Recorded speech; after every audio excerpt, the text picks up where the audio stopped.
What is happening, Reds? Welcome back to the show. This is the Shankly Sessions, the Liverpool podcast we bring you each week on the upper tier out there on YouTube. Of course, if you could go out, smash that like and subscribe button as always and support the show, we'd really appreciate it. This is your Liverpool versus Crystal Palace preview coming to you 8 o'clock Monday night football underneath the lights at Anfield. They normally put them on anyway. Um, Certainly the match will be a little bit cooler, as they say. It won't be as dry, and we'll get into that, of course, when Klopp was asked in the press conference and stuff like that. But again, another tough match. Normally for Liverpool, we would kind of get through this one; it wouldn't be a problem and stuff like that. But after looking at last week's performance, there was a lot of work to be done this week. First half was absolutely shambolic. I think it was a combination of arrogance and complacency and stuff like that. We spoke about it in the match reaction. But safe to say, Liverpool first home game of the season with the crowd behind them and stuff like that. We should be at it tomorrow night, and certainly with Crystal Palace, the strength that they showed in that Arsenal game. Certainly in the first 20 minutes or so, Arsenal dominated them, but once they found their footing, Crystal Palace for large spells of that match were quite dominant against Arsenal, winning the battle in midfield, and created a number of chances, and only for their bluntness in front of goal. Um, could have had a goal or two as well. So they are certainly a danger. And certainly we have history with them. We know through our history some of the results that have been there and stuff like that have cost us dearly in the past. So no room for complacency or arrogance tomorrow evening against them at Anfield. I mean, we have to go out there, put on a professional performance. Certainly, I would imagine we're going to change the lineup and stuff like that. But before we get into that, let's talk about these two men here, Jurgen Klopp and Patrick Vieira. They get on fairly well and stuff like that, but two men that love a good battle in terms of football and stuff like that. This was the picture I think was taken pre-season or something like that when we played them. But they gave their pressers, starting with Vieira. He said that the squad is excited, no better atmosphere than at Anfield. They are not intimidated at all, and they need to be brave and take their chances. Which is kind of the summary with what came out of the Arsenal game, really. But they have some great players there. Saha, Mateta, looking at the boy Anderson last week was really, really good against Arsenal and controlled the game and stuff like that. Had a fabulous game. Um, IU, we know what he can do given the opportunity. Easy, really, really good. Edward was there. Mateta came on. They've some really, really strong, powerful players. And our midfield is going to have to figure out a way to get stuck into that and control that midfield in order to get out and out of the game. This is going to be a tough game. Especially on the back of that poor result against Fulham. I know we got a draw and stuff like that, but we were lucky to get it. In all due respect, Fulham should have probably taken the 3 points. Klopp in his press conference, he was asked about the transfer market. As you know, we've a litany of injuries. We'll get into that in the team news in a bit. But he was asked about going into the transfer market. And he said, when these things happen, and he says, when these players pick up injuries and stuff like that, he said, going into the transfer market is one option, but that he was looking at potentially resolving the solution within the squad. And I was thinking, like, how are you going to resolve that solution within the squad? Because the last time we started trying to resolve things with solutions within the squad, we ended up playing midfielders and central defence and all sorts of craziness, which really made it difficult for us in that difficult season. I mean, the reality is, and no one knows it more than Jurgen Klopp. We need to buy a midfielder. We need to find a midfielder. I 100% agree with him that it has to be the right player and stuff like that. We don't just want to sign anyone. But the thing that I would look at there at the moment, and it's a tough one to call. Look, Yuri Tillemans makes our midfield better. There's no doubt about that. You can't argue with that. The boy Nunes would make our midfield better. Nicolo Barella would make our midfield way better. And the problem that we're facing into next season, and we've spoke about this on the show this season already, is we're going to have to go out next season and buy 3 midfielders. And I just don't know whether FSG has the appetite for that. I honestly do not see FSG dropping 100 million plus on Jude Bellingham. I just don't see them doing it. I'd find it very hard to believe they would do it, and I think a lot of teams are going to be in for Jude Bellingham, and we're not going to have it all our own way unless we can tie down a pre-contract this summer. But that's not going to be enough. You look at that midfield there at the moment, and we're going to get into the team shortly. But it's just that midfield at the moment is on a knife edge at the minute. You seen it last week there where Milner came on and stuff like that. He put in a good showing. We got a better foothold in the game when he came on and stuff like that. But in reality, when you look at what we're up against, let's be honest, the benchmark is Man City. And when you're talking about the likes of Rodri, Calvin Phillips, Bernardo Silva, Gundogan, all these players, you know what I mean? You can't compete against that if you're rolling out the Jordan Henderson and the James Milner and that's your plan from the bench and stuff like that. And even look at the injuries. If you look at the injuries, what we left with Curtis Jones from midfield is one. Ox is the other one. You know what I mean? It's just, it doesn't breed confidence really in sustaining a league challenger, a title race and stuff like that. And some will say, yeah, well, last season we did it. Yeah, but last season we got a real lucky run with Thiago and stuff like that and all. And I just think this season, you've seen it already, 51 minutes. Chances are, the gaffer said in his press conference as well, that Keita might be available for Monday and stuff like that.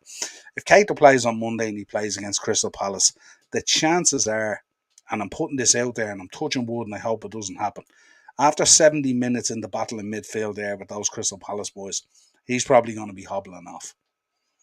And you can clip this if you want, but that's what I think will probably happen. Let's look at the preview then. We're going into a Liverpool. We laboured obviously to a 2-2 draw against Fulham. Absolutely shambolic in the first half. Better in the second half with some of the changes that were made and stuff like that. But the display of arrogance and complacency was unbelievable for all to see. And we were lucky to leave with a point. If you look at Crystal Palace were dominated for the first 20 minutes by Arsenal, but then controlled the game for large portions. And their strength was especially in midfield. You could see it on the boy Anderson controlling the game and moving the ball around and something excellent.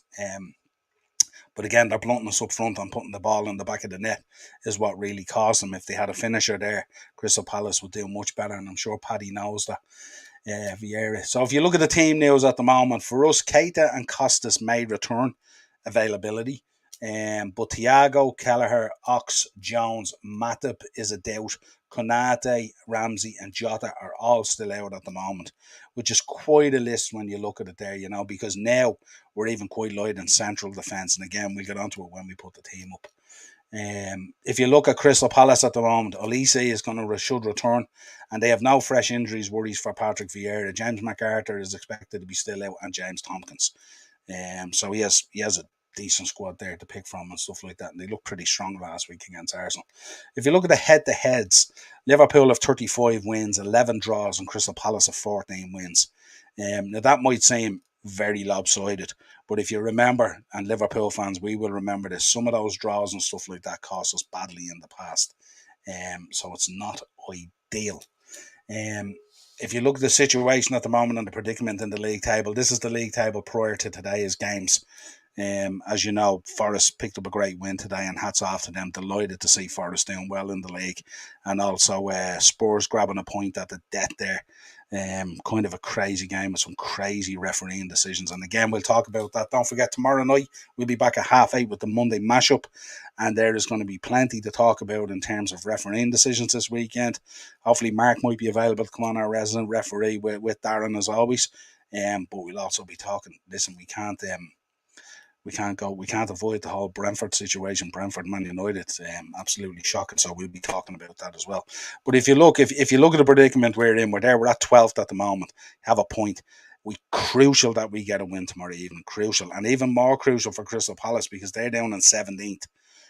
So they could drop right into the bottom, down that really, really low bottom section of the league with a loss tomorrow night. So they're going to be up for it. We're going to be up for it, but it's going to be a heck of a tough game if you look at it, Let's look at the lineups. We'll talk about Crystal Palace first. Crystal Palace are looking at Guaita, Klein, Anderson, Gahey, Mitchell, Decore, Schlupp, Ayew, Eze, Saha, and Edward. I would make a case that maybe Mateta would start tomorrow evening. He's big, strong, and powerful. And Darren was making the point that they should see. He doesn't understand the whole thing with Ayew. Doesn't seem to add a whole lot really, but St. Patrick seems happy with him in there. And Saha, he was talking about Darren on the preview on Thursday, was talking about maybe they should switch Saha into the middle, have him between the sticks where they might reap more goals. which I think is a good idea for Crystal Palace. I just don't want them to do it when they're playing Liverpool. But you can see through that team there, I mean, they're very, very strong. The boy Eze is very, very good. What a talent he is. Guaid is very good, of course, in goals. And obviously, Saha, we know how powerful and how strong and dangerous he can be, albeit he shoots a little blunt. For us, you're looking at Alisson, Trent, Gomez, I presume, will deputise for Matip. If Matip is confirmed, it looks like that's going to be the case. Van Dijk, Robertson, Fabinho, Milner, Elliott, Salah, Nunes and Diaz. I'm not too sure if that's the way it's going to be. I'm not too sure whether Milner will start.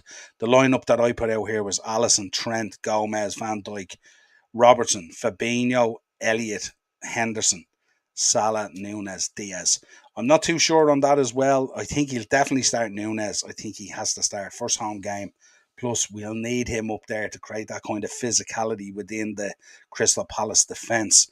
The sort of at the back, I think it's a given that Gomez will deputise for Matip if he is out. Everything remains the same. I don't think he'll choose to play Costas over Robinson at this stage because Costas is only back. And in fairness, last week, in a really, really poor showing across the board, Robbo was probably, would you call it even one of the highlights, but put in one of the better performances, I think. The midfield is really where the questions are. No doubt Fabinho will start. He'll want to make up for last week as well. He got subbed and he was quite poor. Hendo dropping into the 6. But the question is, what's he going to go with in that midfield? He's going to need to battle in that midfield there to get anything out of the match. We know how strong they are in a midfield. So this may be the way that he will go. If there's anything, he spoke about Keita in the press conference, which means that Keita might be in his thinking. But if Keita's in his thinking, then the fear for me is he's going to go with Fabinho in the 6, and then he's going to switch Hendo over to where Elliott is, and he's going to put Keita where Henderson is. And that's going to be, for me, a real problem, because in terms of creativity, we're going to have a real problem there, and we're going to be heavily reliant then on Trent and Robbo working the wings. Because it's going to be quite blunt, especially with Keita only coming back off injury. He tends to drop anywhere between a 4 and a 6 in his performances. So I'm not too sure, only coming back off injury, what sort of a performance he will put in. Obviously, we have the option then of Elliott coming off the bench, which I think would be really important. And also Carvalho, when he came in last week, he looked fairly lively as well in creating some stuff. But that's my big concern. My big concern in that midfield at the moment is that's what he starts with, maybe with a Henderson and a Keita, which would be quite blunt, I would think, in terms of creativity. No doubt with Fabinho, he'll be fine in the anchor role. No doubt he'll improve from last week, because I'm sure he would have been disappointed in his own performance. With Matip being out and Konate being out, especially Matip anyway, we like the way Matip takes the ball and he goes on those kind of mazy runs and creates things. You won't get as much of that from Gomez. What you'll do is you'll have Gomez coming across on the cover for Trent, who's going to be pushed further up the field. So that's what I would expect to happen there. But you'll have Van Dijk as well. Obviously, who gave away the penalty last week. He'll want to make up for that as well. But he'll be coaching Gomez most of the night, I would imagine.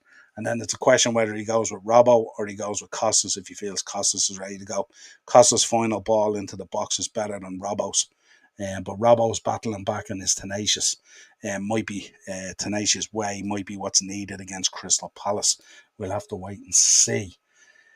In terms of a prediction, I would hope that Liverpool will shake off the rustiness of the Fulham, the arrogance and the rustiness and the complacency of the Fulham performance, and put on a real solid performance tomorrow night. But I think this is going to be a tough one, and I think it's going to be a tight one. And I'm thinking somewhere around 2-1 is kind of my prediction. I think we probably, on our night, will give them a tougher test maybe than what Arsenal did. But I'd just be concerned of what's missing. And again, that decision in the midfield is so vital for our performance tomorrow night. It really, really is. So it remains to be seen what he picked. I looked at the betting earlier as well. If you look at the betting, it's a bit for me, it's a bit insulting to Crystal Palace, to be honest. I mean, Liverpool are 2-9 on. I think the draw is like 5-2 or something like that. And then I think Crystal Palace are like 12-1, which I think is huge odds. Now, listen, I don't expect them to go to Anfield and win, But I think if you look at their performance last week against Arsenal and you look at our performance against Fulham, the odds wouldn't reflect the two performances, if you like. But yeah, it's gonna be a tough game. We probably will be back. I'm not sure about the match reaction because we'll have the Monday mashup going on at the time, but I will be following the game all through that show and stuff like that as we reflect on the weekend's Premier League action. Some really interesting results to say the least. But hopefully, Reds, we can get our season off to a win now, especially at home underneath the lights in front of a packed Anfield crowd.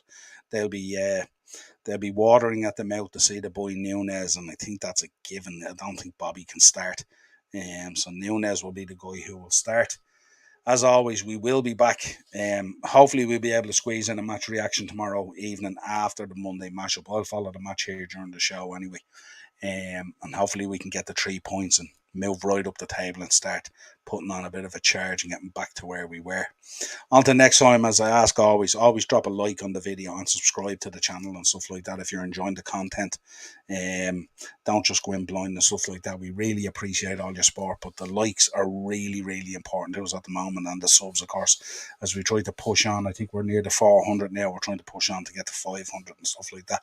So any support you can give us, shares, likes, hit that bell notification if you want to be notified. Most of our shows now go live and stuff like that.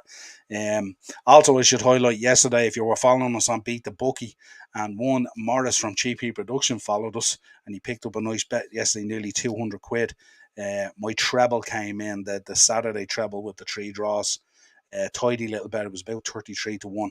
So I hope you followed that, and I hope you made a few quid. And no doubt we'll be talking about it this week in the Beat the Bookie show. Until next time, Reds, let's do this tomorrow evening.